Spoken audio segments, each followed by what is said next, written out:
Hey everyone, Paul here, Sam. Welcome to part 1 of our Aoshima Lamborghini Aventador build. So, you might notice that kit's different than the one I had. I had a Roadster. I kind of screwed that up a little bit. Silly, wasn't paying attention to what I was filming, didn't use the right tools, which I'll explain in a minute. Screwed a few of the panels up, glued them in place, wasn't quite happy with it, and then just completely fluffed up the paint job. Wasn't happy, wasn't thinking straight, wasn't very impressed with myself, so ordered a new kit. That got lost in the post, sadly, so I'm still waiting on that. I got a little bit bored of waiting, and I thought, you know what, let's just do this kit instead. This was the original kit that was sent. I changed my mind and picked a different one, but we're going to go back and do this one. So what happened was I was approached by Frey at Model Emporium and asked would I like to do a video build with a kit supplied by himself and some tools as well that obviously he sells and I can review and use as I'm going. I said, of course, no problem at all. So Frey very kindly sent me the Lamborghini SV, Aventador, sorry, some tweezers, some cutters, some paint, Mr. Leveling Thinner, Mr. Surfacer, and an airbrush as well. So I will review the airbrush and the cutters separately, and we'll talk about the other tools and that as we go through the video. So very kind of Frey, it's a good idea, and it's another video build under the belt as well. Now, colour, I wasn't going to do the Roadster in a blue. I think I'd kind of changed my mind on this one. I'm thinking more of a red or orange. I haven't completely decided yet. I'm going to have a little bit of a think and see what I've thought. But it may go back to that blue. I shall see. It may go green. I don't know yet. We'll figure that one out as we go. But what we're going to do today first, we're going to have a look at the differences in this kit. It's not a Roadster, it's an SV, so there's some differences on there to the standard Aventador, and obviously because it's not a Roadster, there's differences there. So I'm going to quickly run through those on the Off Air camera in a minute, and we'll quickly have a look at some of the tools and the airbrush supplied that we're going to use through the build as well. Now obviously I can't just use these tools, there are other tools and equipment I'm going to have to use, but when we can we'll use these tools and talk about them when they're in use. And like I say, I'm going to review the airbrush and the cutters as separate reviews as well. So let's go overhead and have a look at the tools and see what we've got to work with. Okay, so the kit, this is the Aventador, this is the SV. So the difference between this and the Roadster, obviously it's not a convertible, it's not a Roadster. So we've got the solid roof. This gives us the different vents at the back here as well. So obviously we don't have the removable roof panels and it's a solid roof. On the SV, the front bumper, I think it's slightly different, but on this it's also accented, there we go, in black, as are the side panels as well. Different rims, I believe these are exclusive to the SV, and we've got the spoiler that's permanently, it's a permanently attached spoiler as well. Now there may be other differences inside, might have different seats, so on and so forth, but for me they're the main differences to the kit. So basically it's the same kit, bar those differences, and there is a fret of P in there as well, which the other kit didn't get. So these are for the grills and what have you, so another slightly nice touch there as well. So for all intents and purposes it is the same kit, just a slightly different version. That was the box, not me, by the way. Now tool wise, we've been given a few things. We've got some Mr. Nipper GX, I think GX, yeah, Mr. Nipper GX cutters. These are single edged cutters. I've not tried them yet, so we'll see. They're all still packaged up, as you can see, so eager to try these. We've also got the Mr. Nipper tools as well, so they're more precision. These are more your general purpose type. We've got some tweezers as well. We got the Mr. Angle tweezers and Mr. Basic tweezers. So you know the Mr. Hobby universe, everything is Mr. So what these are like I don't know, but we'll see. Put them through their paces. And this one I do like. It's a Mr. Tweezers part hold. So it's a very strange looking tweezer, as you can see the way it's designed, and it's designed to hold parts while you sand them, glue them, and so on and so forth. So again, a very cool tool. It's also very kindly sent us the Mr. Custom airbrush, and this is the Iwata Custom Micron equivalent. Very nice airbrush. So we're putting this through its paces. It's a 0.18 needle nozzle, so this is going to be for more precision work. Sadly not big enough for our primer. All the paint, really, all the 2Ks. We can't use it for actually spraying the body of the car, but we can use it for everything else, and we'll show it in use and see what that works like as well. Very, very nice airbrush. If you've not seen this one, it is a beauty of an airbrush. Very, very nice. We've also got some Mr. Surfacer as well, black. So this could be used as a primer, or for me, I like to use it for black work. It's a good alternative for satin, matte black, because it's kind of in between. And that's a nice tonal variation. And of course, we're using the Mr. Colour paint. I'm not fully decided on the paint yet, but they do all kinds of funky colours. But it'll be a bright colour either way. We shall see. Half decided whether to do the blue I originally was going to do on the Roadster, which is this blue. It's very, very nice, but I'm kind of torn towards red now on this one. I don't know why. Interior will probably be black on this. And then, of course, the thinner, we've got the Mr. Hobby leveling thinner as well, which is ideal for thinning the lacquer paints. So there we go, that's it. Obviously I've got all my own tools, UMP products and so on and so forth to use. We can't just use these, we'd never get it built. But as when we can, we'll get to them. And like I say, we'll review the nippers and the airbrush as we go, and have a chat about all the other products as we go through the build. So let's make a start and crack on with the build. Okay, so we've got our instructions out. I've gone through this. We're going to start with the bodywork of the car. And I've gone through and highlighted green for anything that's body colour, and red for anything that's going to be black or carbon, should we choose to do it later on. So as you can see, I've gone through the entire thing, circled all the parts, just so I can see them and don't miss anything out. So there's several components all through the instructions, so it's worthwhile paying attention. I've also put an asterisk on any photo etch parts or parts that are different to the kit. So as you can see, we've got plenty of green and red circles there. So I think it's a worthy step. It means you miss nothing out. Nothing worse than spraying everything to later on down the line find you've missed something out. So like I say, we've got the body colour panels, which I've not fully decided on the colour just yet. We'll find it out later on. And there's plenty to keep us busy. All those parts are circled in red. I'm going to try my best to carbon decal. Now this is our body shell, slightly different to the Roadster we had. A bit more strength in this one because we've got a roof. As you can see, it still flexes, so care is still needed. And still plenty of sprue cleanup points as well. So we've got our Mr. Hobby nippers there, the new ones. So these are more of a general purpose sprue cutter. And they're cutting through very nice there, no problems at all. Always difficult getting used to a new tool, you get used to things. So they always feel a bit strange in hand. But these are cutting through there really well. And a nice striking green colour as well. No losing those on your bench, that's for sure. And there we go, cleaned up nice and smooth and neat. So quite a few locator points to clean up. We're going to have to sand them to take care of the sprue points left behind. But the cutters are working well. Like I say, I'll do a separate review of these and the GX nippers as well.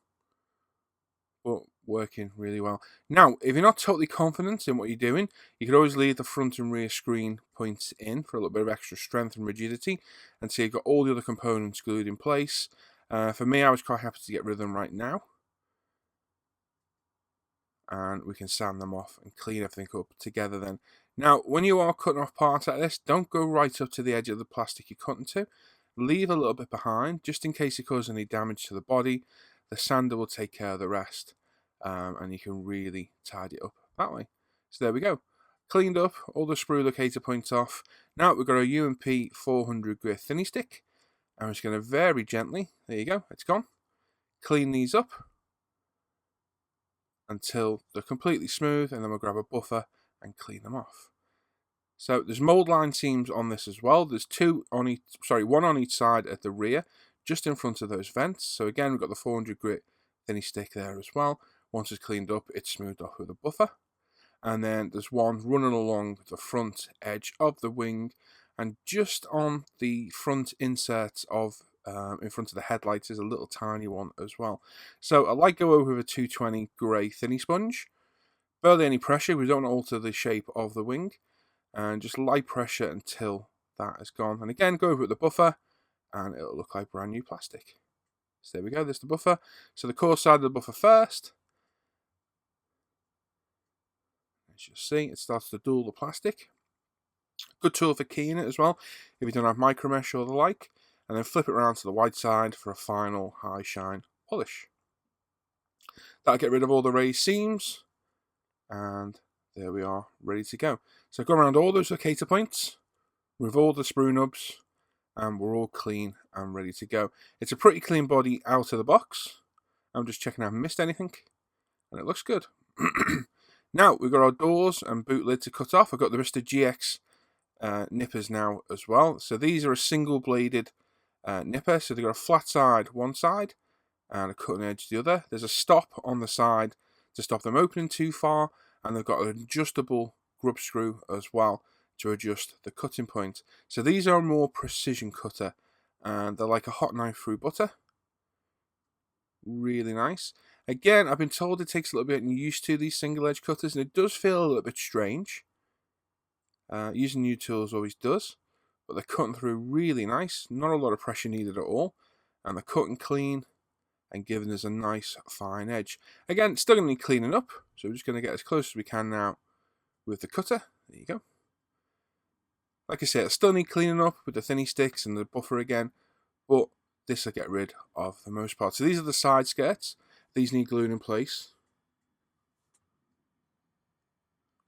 and some care is needed to glue these because there is a panel line in between, and you don't want to ooze glue out through it. So just take your time and glue them in place. You'll see it in a second. So quick go over with our thinny stick, and there you go. That's that sorted, and then we can start with the bottom. And it literally just takes a couple of passes, and we're all done. Not a lot of pressure required.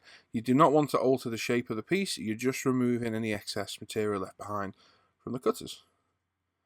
So there we go. Once it's all tidied up, we're just offering up to test it. Make sure it's where we want it and where it fits. Also be aware of using your thumb to hold parts like I am here.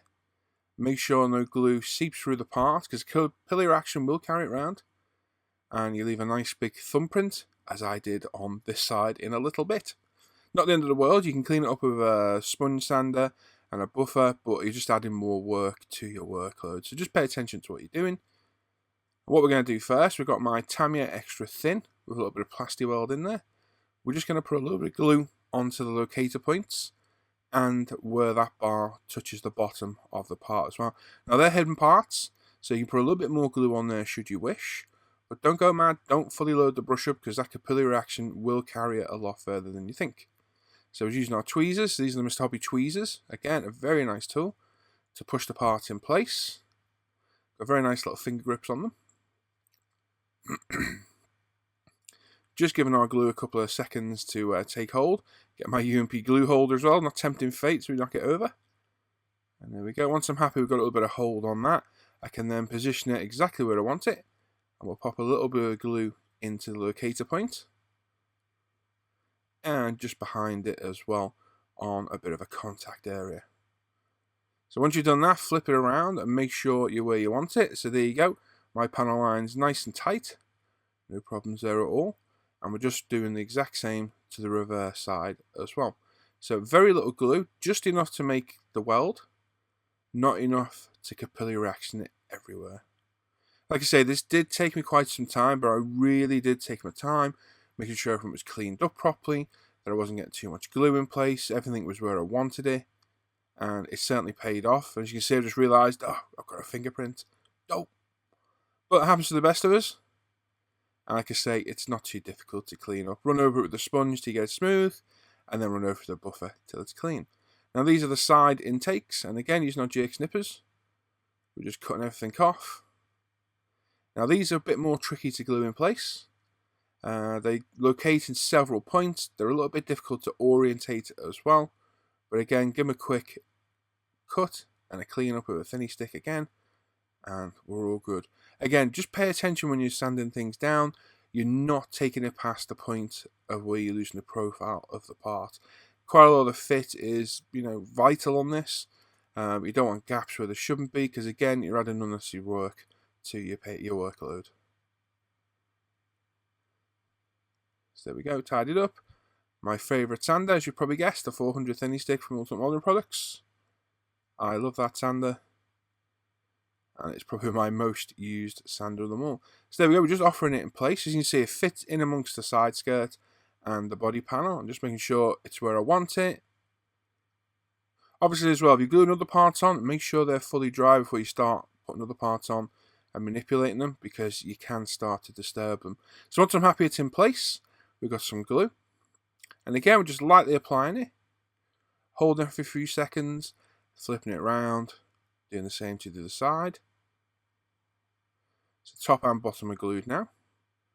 And again, just be aware where your fingers are, where you're applying glue, and make as little mess as you can. Again, we're not putting tons of glue on, we're just selectively picking parts, gluing it in place, and giving it a bit of time, it's all done. So there we go, there's all the side panels on. All the components we circled in green instructions are all on, and we're just giving it a little bit of a dust off with the toothbrush in preparation for our panel wipe. So as you can see, all the panels are on, we're all cleaned up, all the plastic's good, and we're on our Tamiya stand ready to go. Those little panels there are a bit of a nightmare, and we've got 2 intakes to put in afterwards that are either painted black, or for us, we're going to try and carbon them. All the doors are cleaned up, the boot lid's cleaned up, we've got our bumper front and rear inserts done. Now I did say glue them onto these micro brushes, but it wasn't doing the job, so I decided to go a different route in a little bit. So what we've got here, we've got some UMP airbrush cleaner on a tissue, and we're just wiping over all the parts to get any residue off, fingerprints, etc., and clean them up. Once that's done, I've got a lollipop stick. You can buy these new, or you can use used ones should you wish, and some of the double-sided tape I use for my seatbelts. And we're just popping it on, a couple of little pieces here. It's very strong stuff, and this will hold the parts on just fine. So I'm just wrapping it around, make sure we've got it well stuck in place. Now, when you're using parts like this, a little bit of outside the box thinking is often required for sticking parts down. So I've got all sorts of components and things to put it on. And what I'm doing there, I'm putting the painted edge at the top so I can spray it easier because the rear edge goes into the bumper. So we're in the spray booth now. We've got some UMP white and grey primer mixed to make a light grey mix. This makes it easy to see on the body. I've done this a couple of times now. So much so, I've mixed up my own little bottle ready to go. So we're going through the UMP Apex. We've got our 0.35 needle and we're at approx 25 psi. And what we're going to do, we're going to apply 3 or 4 very light coats, just building it up slowly as we go. And as you can see, adding a little bit of grey to it makes it a little bit more noticeable on the body without being too detrimental to any other colours. But as we're spraying it, well, I nearly get the colour away then. As we're going to spray it in a different colour in a minute, as you'll see, that won't matter with the primer being grey. Now, lots of little nooks and crannies on this, so make sure you get all the different angles. Take your time, do not flood the primer on. Thin coats is the key. Like I say, I aim for 3 or 4 light coats. Maybe overboard or overkill, but I get good coverage, I have no issues with running primer, and I just build it up slowly. I build it up, leave it to one side for 5-10 minutes, come back, put another coat on, and just take my time. So, inside the door shuts need particular attention, inside those vents at the back we glued on, also around the inner boot lid where the engine bay is, engine cover I suppose it's called. Make sure you pay particular attention to that, around the front windscreen and the side screens as well. So you're going to need to turn this at all different angles to make sure you get in to get the good coverage. So as you can see, just a very light coat going on. And like I say, adding a little bit of grey to the white really helps being able to see the primer going down. As you can see, we're getting some good coverage already just after one single coat. It's just a case of methodically going all the way around and spraying everything. Now obviously on the back we've got a bumper insert to go in, but it still won't do any harm to paint the parts as well. And make sure you get all your inner wheel arches too. Just keep turning the model, you'll see any bits you've missed. Again, the beauty of using a greyer primer. You could just use UMP grey if you wish, but it might be a little bit dark for some colours. I just find this the perfect colour. So we're really not putting a heavy primer on. Once we've got a coat on, we can start putting on a little bit heavier. But for now, we're just doing a nice light thin coats. I'm getting on all side the engine bay now. Until we're happy. So onto our doors. Again, when you're spraying smaller parts, it's very easy to overspray. Because it's smaller, it collects paint a lot quicker. So just take your time. Make sure you get all the angles on the doors. Obviously, we've got a door card inset on the inside. So you don't really need to paint all of it. But I like to go around the edges and just make sure we've got nice even coverage all around. So as you can see, I'm just going around the inside now. And again, we'll do a coat of the body and a coat of all the other parts that are on sticks separately as well. And that way we get even coverage and hopefully the same colour.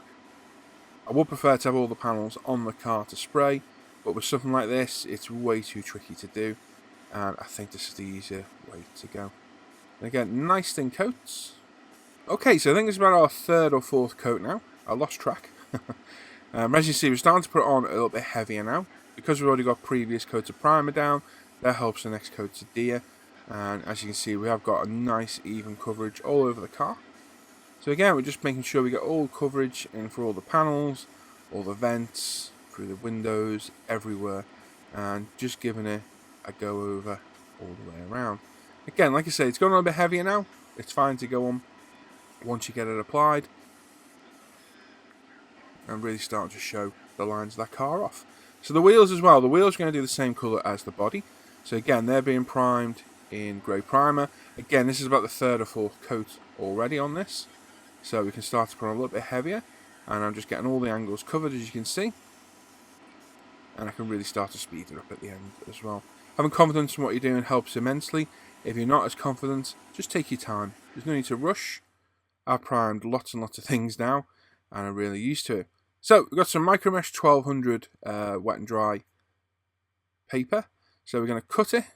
So this is a cloth-backed sanding paper. Mesh, I suppose you could call it. We're going to cut a little bit off. It's 12,000 grit, which is a bit of an odd grit, the way Micromesh does it. But it's one of the finest ones they do. I'm just going to wet it and run it all over the body. So it's great stuff.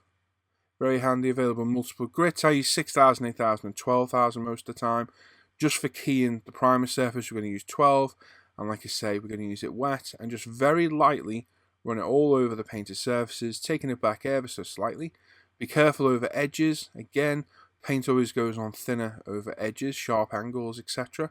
So it's very easy to burn through to plastic. So again, just take your time and work your way through. So what I'll do is I'll work on a panel or a side, run it all over, and once I'm done, I'll grab a bit of kitchen paper and dry that side off. Otherwise, you'll find you'll start getting spots of it drying with dirty, sandy paper, water spots, sorry, and it gets more difficult to remove. So as you've finished, wipe it off, and all is done. And again, we'll go around the whole car until this is done, and then we're ready for our colour. There we go, we're just coming to the end of going all the way around, just doing the roof. That's it, we grab a piece of paper, just very lightly dry it off. What we're looking for is any surface imperfections, so dust, hair, or any raised points or spits of paint. Right, so Mr. Colour C305. This is an FS colour for an F15. Like I say, I was searching around for colours and inspiration and found a car online with the guys in the Hangout, and I think it's Gregoro Aleno. It's a very nice grey colour. I'll show it at the end.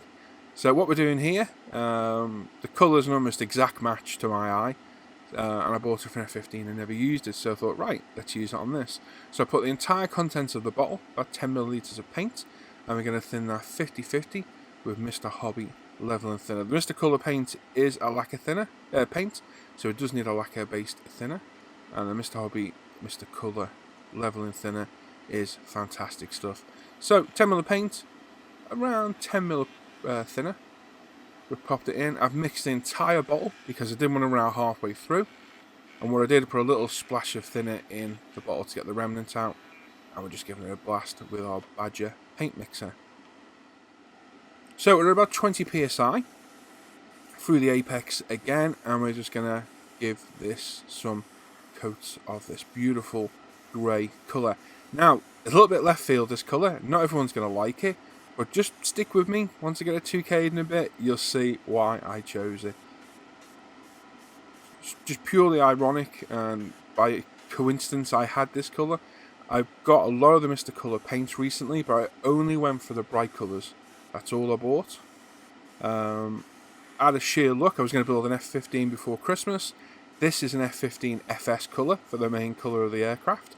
And it's been sat there, and I looked at it and thought, that's almost identical to that grey colour. And it was a bit of a risk, but I'm happy with how it looks. And hopefully you guys and girls out there will like it as well. So again, we're going to apply 3 to 4 even coats all around. We're not flooding it on. This is a lacquer paint, so it dries very quick. So you can push it a little bit more. I could have also thinned it a little bit more too, but I chose to play it safe. The airbrush wasn't whistling or making any noises, and the paint was going down absolutely beautiful, so I didn't need to see any issue in thinning it anymore. 50-50 will do. You could push it 70-30 if you're confident in it. But for me, a 50-50 mix worked just great. Now I mixed it all because I honestly thought I'd use all the paint on the car. And as it happens, I probably used about 60%. So not all that much really. It's a large car with a lot of separate panels, so a lot of overspray. But it's going down absolutely beautiful. Through the apex, through its 0.35 needle, at 20 psi, it's laying down really nice. It gets good, even coverage, fast, and they are very, very nice paints. I've reviewed the Mr. Colours before. You can go back through the channel and have a look at a review. But they're absolutely beautiful. Freight Model Pro and Shop's got the entire range of these, and I highly recommend giving them a go. They are fantastic. Like I said, I picked all the bright colours, so hopefully you'll see some more of them used on cars at a later date. Like I say, it was a bit of a risk choosing this colour, and it's not going to be to everybody's taste. But like I say, just stick with it till the end and see what you think of it when it's clear coated. But even just after one coat, it's got absolutely fantastic coverage all the way around. Nice even coat, and like I said, dries super fast. So much so, by the time I've done the body and sprayed the panels, I could come straight back and put another coat over this, no problem at all.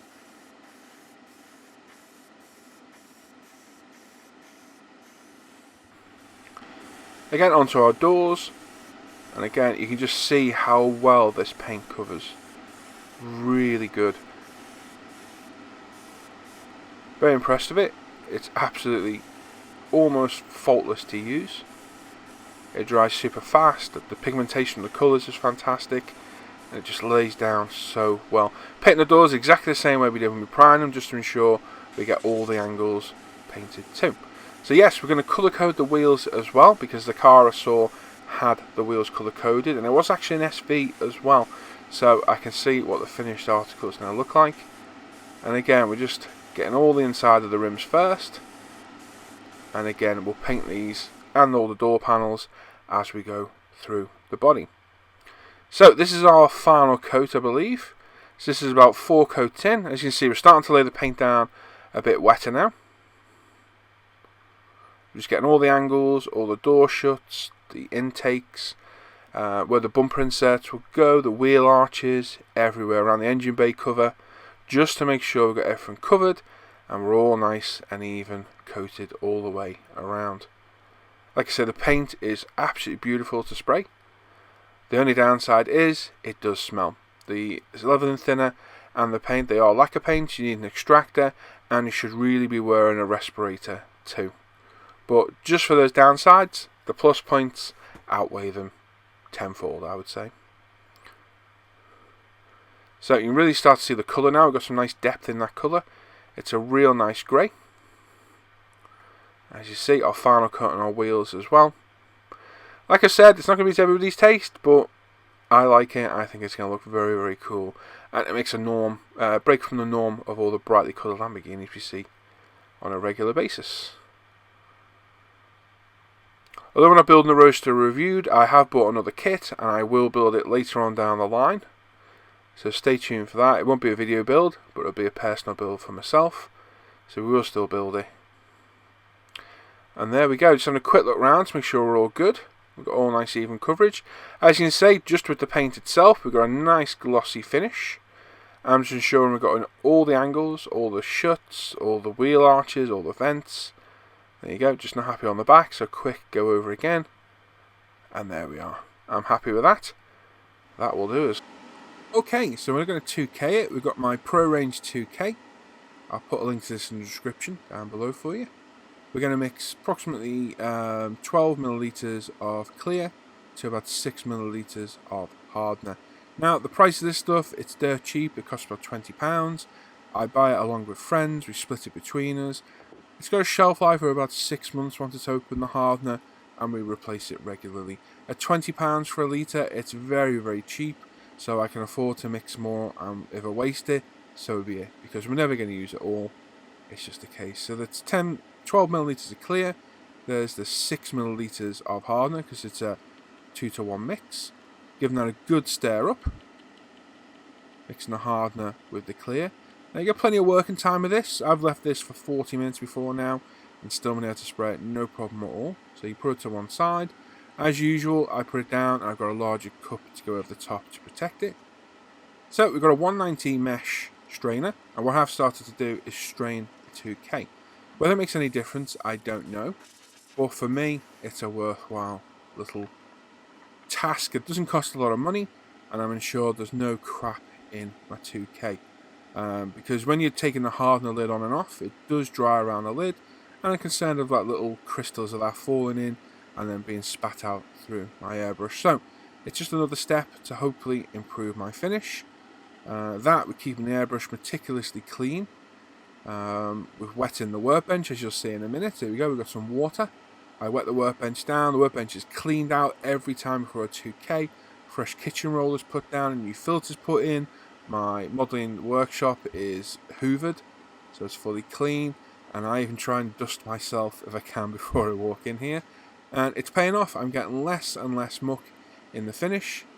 And grabbing our tack cloth like you got there, we're just running it over the body to ensure any loose dirt or hair or whatever is picked up.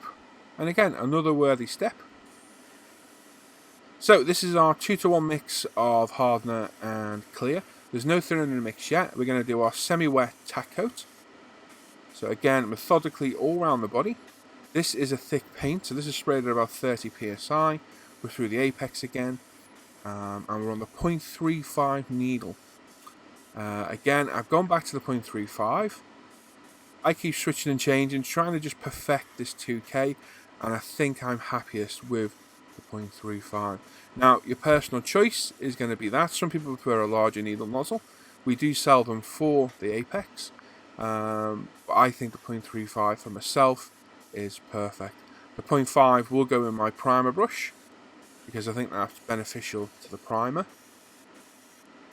But, like I say, trial and error and testing, I found out what's giving me the optimum clear coats. I've gone back to the 0.35. The Apex sprays everything beautifully, and it's no exception with the 2K as well. Keep it nice and clean between using it, and you'll have no issues at all. Like I say, we're just going around the entire body. We're putting on not really heavy, but as you can see, it is a semi-wet coat. It's not fully wet, because you still see remnants of the paintwork through it. But what this will do, this will tack off, flash up over 5-10 minutes, become really nice and tacky, and this stops any runs or problems with our fully wet coats, which we'll do in a minute. So for the next wet coat, we've put 5 millilitres of thinner in with the mix we mixed before, and now we're going to come back with a full wet coat, but not worrying too much if we can still see a little bit of orange peel at this stage, because we're going to come back with a third coat as well. So again, just make sure you're getting all the angles covered. Areas for me I always miss, or have missed, is the underneath of the sills, the lower half of the body, and the lower part of the front and rear bumper. For what we've got showing here is just little parts. Because they're at the bottom, they're quite easily missed.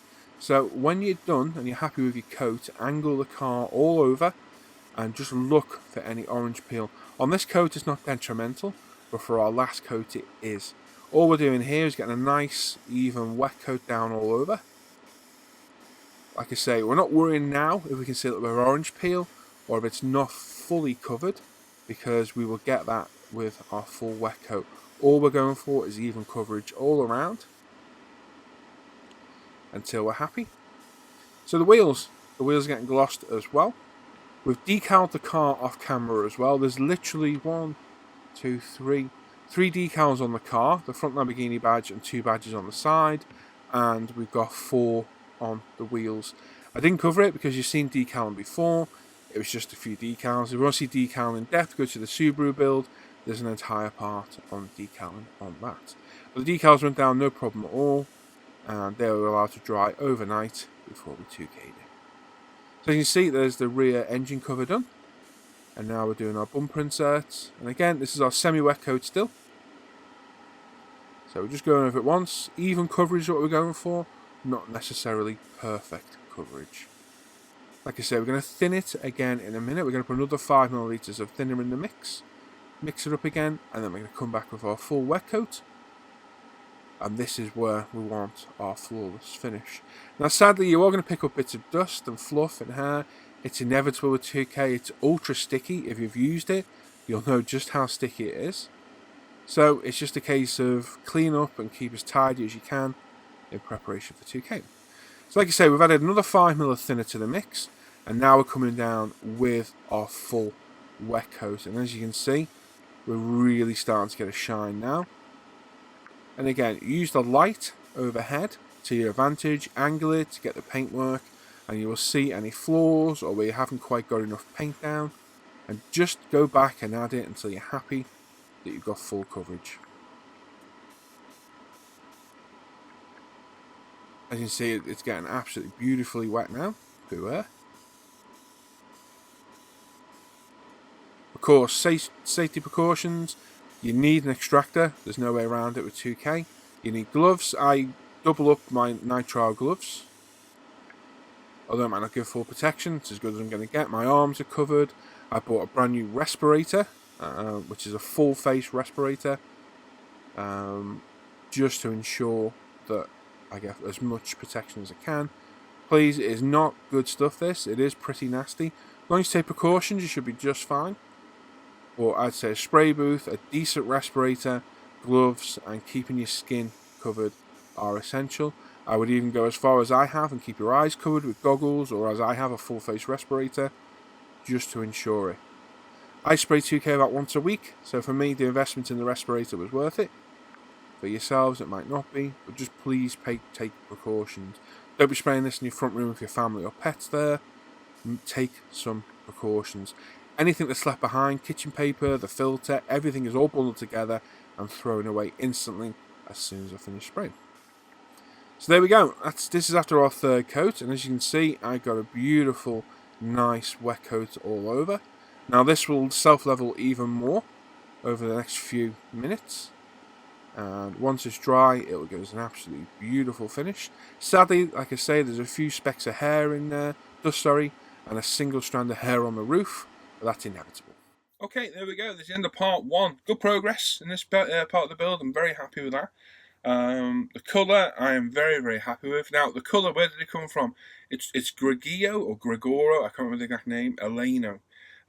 It's a colour of the SV that's available. Myself, Tim, and a few of the guys in the Off Air Hangout were cruising Google, looking at images of the Lamborghinis, Ferraris, for inspiration, and this colour popped up, this picture actually, with the colour-coded wheels, and I thought, wow, that looks awesome. And just out of sheer luck, I had an F15 colour I bought in Mr. Colour, and it was the only duller colour I bought out of that range for that F15 I was going to build, and changed my mind. And I looked out and I thought, you know what, that's near enough an exact match for that colour. So I thought we'll spray it in that. So that's where the inspiration come from. It's a bit left field, but that's what we're going to do. So I'm going to pick out as much as I can of the black in carbon. That's my plan. Whether I can do it, I don't know. There's some pretty complex shapes on the bumpers and so on, but the spoiler's definitely going to be carbon. The rear intake should be as well. Anything that's black, I'm going to try my best to pick out in carbon. That's the idea. Whether it'll work, I don't know. We're very happy how this looks. The colour's gone down well. The 2K looks absolutely fantastic. Really laid down well. I'm really getting my technique down now for laying down the 2K. Very happy with that. So that's gone great. But a few bits of dust in there, which you're always going to get, a bit of dust. So it's going to need flatting, polishing to clean it up the best, but it always happens. It's one of those things. All the other panels have gone good. The door, the boot lid, the bumper inserts, all gone really well, and the wheels look great as well. So very happy with that. I'll stick some pictures up at the end, but really happy how it's gone. Fantastic. So we'll be back with part two very soon. I'm not sure when, but hopefully it won't be too long. I'm filming this as a go. I end up with hours and hours of footage to sift through and sort out. So I just let the camera roll and catch some quite interesting things in our Hangouts. That's all I'm going to say. Hopefully it won't be too far apart. And we'll crack on with either the engine bay or the interior next. We'll see. I'm not sure which yet. I'll pick wherever piques my interest first. But that's it. So thanks for watching today. If you've got any criticism, feedback, comments, Anything you want to know, pop it in the chat down below, the comments, sorry. I answer every comment, so please feel free. Give us a thumbs up, thumbs down. Subscribe if you're not already subbed, or just say hello. That's all you got to do. Just say hello. But give me some feedback. Let me know what you think. Anything I could change. Anything you found boring. So on and so forth. Please let me know. So there we go. So as always, check out the Tesco Model Facebook page and forum. All my work's on there. Check out my Paul ISM Facebook page, my personal modelling page. All my work goes and all the videos are linked on there, the lot. Please come over and like my page. I'm about 40 away from 2,000 likes. Check out the umpretail.com site as well, Manly's business. A lot of the products I show featured are on there. All sorts on there, loads of products. So head on there and have a look. Check out modelemporium.shop as well. Frey's shop has very kindly supplied the car, tools, airbrush, etc. for this build. Brilliant idea of his, and hopefully we're going to get a very nice model out of it. Check out the Off Air Hangout group and the Friday Night Live at the Bench page as well. There are groups on Facebook. You can join our Off Air Hangouts and come do some modelling with us. And there we are. So, I'll catch you in part 2, hopefully in a not too distant future. As always, take care. Bye-bye.